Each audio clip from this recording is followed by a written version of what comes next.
Welcome to the new week of the CAP Plugins Challenge.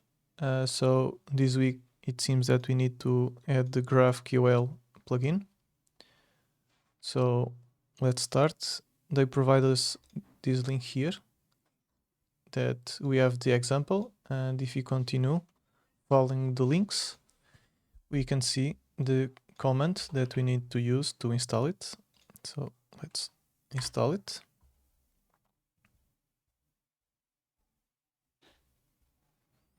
And it seems that it continues running fine. So now we have the example here that we can use, or we can use these examples here. So let's come here to our service and add to here. It continues working fine, and it seems that now this has changed, and if we press, we don't go anywhere that we want. So if we come to the example, we can see that they just have the GraphQL in here. So if we delete the catalog, we come to this page where we can create our query. So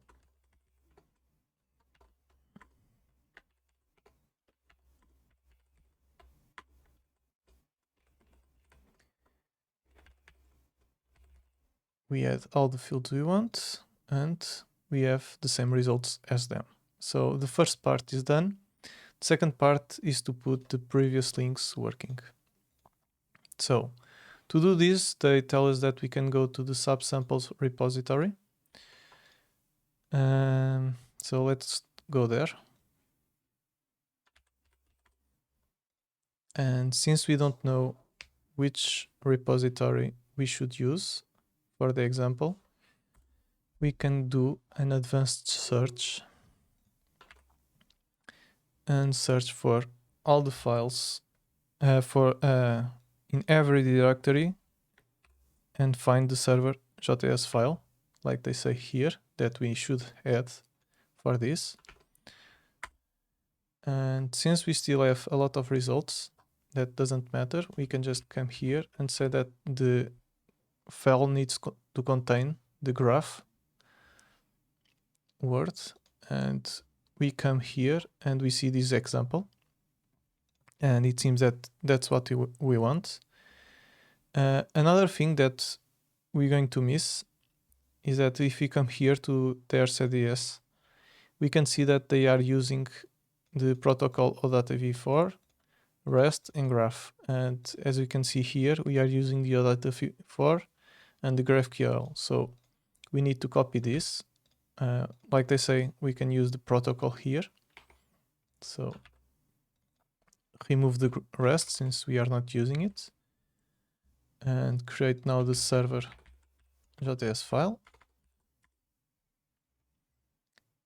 And we can copy the contents of the file to here. And now we're going to have errors saying that we don't find this model. So let's come here and delete what we are not using. And now the next error is that we are not using the CDS Swagger because we are not using the model. So we can delete this. And because of that, we are no longer we are still using the app, but since we're going to have the error use in here, that says the line 10, so we are not using the use. And since we are not using the app anymore, we can delete this from here. And since we are deleting things, we can delete this link to REST because we are not using the REST protocol we deleted before. So let's delete this and save. And now we don't have any errors. And if you come here and do a refresh, now we have direct links. That's it.